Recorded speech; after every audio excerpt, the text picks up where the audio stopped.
So what location is actually better between Karsana and Apo?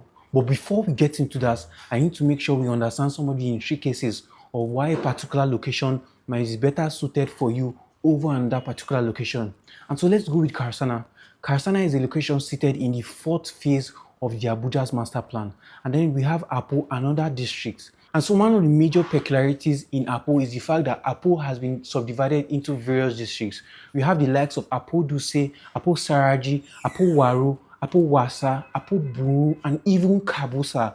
And so the question is, what phase is Apo in? And so since Apo has been divided into different districts, not every district can be in the same phase of the Abuja's master plan. And I'll give you an example. Apo Duse is located in the second phase of the Abuja's master plan. And with the likes of Apo Waru and Wasa, these parts of these districts are located around the fourth phase of the Abuja's developmental master plan. It's wonderful. These are the kind of intricacies that I talk about. So if you are looking to invest in Apo Duse, you should keep in mind that Apo Duse is in the second phase of the Abuja's master plan. And note that properties in the second phase of the master plan have, of course, reached their peaks in a way. This is not me saying that you cannot achieve some level of capital appreciation or capital gains, but you should know that properties in the second phase of the Abuja master plan and properties in the fourth phase of the Abuja master plan are different in the level of yield you can get out of them. It's beautiful. Karsana for me is very, very beautiful in the sense of the level of government interest in that location. The Renewed Hope Estate, the Renewed Hope agenda that the federal government came in when they were elected has actually made different states in Nigeria a whole different ballgame. The Renewed Hope Housing Estate is actually located in Karsana, and Karsana is just behind Gwarinpa, the largest housing estate in West Africa. FCT Minister has actually allocated over 31 billion naira in road infrastructure alone in Karsana, meaning that there is already an expressway called the Kuba Expressway, the ONEX, the Outer Northern Expressway, the Murtala Muhammad Expressway that would link you to Karsana. But the road infrastructure that was done in Karsana is within Karsana itself. And I'll show you how this is different from Apo. Two of these districts have 10-lane expressways that will lead you to Karsana and that will lead you to Apo. The expressway that leading you to Karsana is called the Kuba Expressway or the ONEX.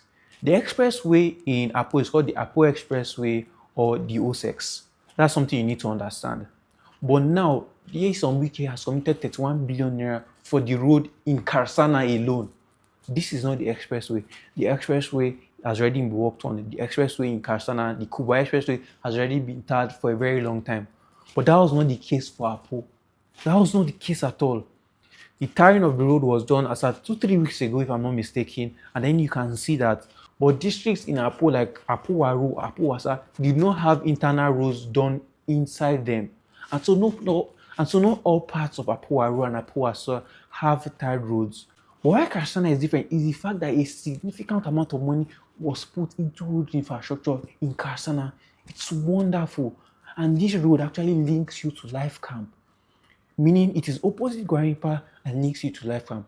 The Apo Expressway, it's wonderful because we have so many districts, and I didn't even mention districts like Apo Tafi and the Apo Hilltop, which also shares close proximity to Guzapetu. It's wonderful. In fact, some people would even be selling Apo Tafi as Guzapetu extension. It's crazy because Guzapetu is literally an extension of Guzape main in itself. So you can just see the proximity with that. And if you also look at Karsana, you will notice that parts of Karsana are called Gwarinpa extensions. This is wonderful for what it truly is. These are the kind of intricacies that I always talk about. These are the kind of things that also make people know. So you can't just say, hey, Karsana is better. You can't just say, hey, Apo is better. What is suitable for you? What is your budget? What are you looking at doing? Are you looking at building and finding a place you can easily move in? Are you looking for use, land banking, and all of that? In as much as land banking can work in both areas, I tend to think about this. People think as though since Karsana is a little more expensive than the likes of Apo Waru and Apo Wasa, maybe Karsana has hit its ceiling point, but that's not true. If Guzape was once upon a time selling for 50 million, would it not have been wrong for you to think that that would be the price it will end up with? That would be wrong of you. But now prices in Guzape are selling for hundreds of millions of naira. I believe that Karsana has that potential. I really believe it. and the same for Apo Aru and Apo Wasa. But the level of infrastructure, the proximity to major locations makes Karsana a major game changer. And I think it makes Karsana, probably puts Karsana on a higher scale because Karsana is just opposite Gwarinpa and the road that was constructed by the FCT minister links to Life Camp. This is wonderful for what it truly is. A good level of intentionality shown by Nyesom Wike, the FCT minister, to making sure road infrastructure has also been done in the likes of Karsana. 31 billion naira was put into road infrastructure in Karsana, and around 50 billion naira was put into the construction of the Apo Expressway. This is beautiful.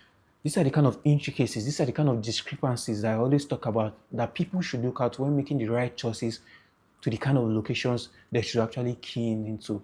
If you'd like to have a better conversation with me concerning the right real estate projects that suit you, don't reach out to the number showing on your screen. Let's have that conversation. The only way for us to find out if what I am saying is truly really valid is for you to go and fact check me and reach out to the numbers, call or WhatsApp, and let's have that conversation. I remain Bolu Watifeare, the CEO of Abuja Real Estate. And as always, I'll see you guys in the next one. Cheers. Bye-bye.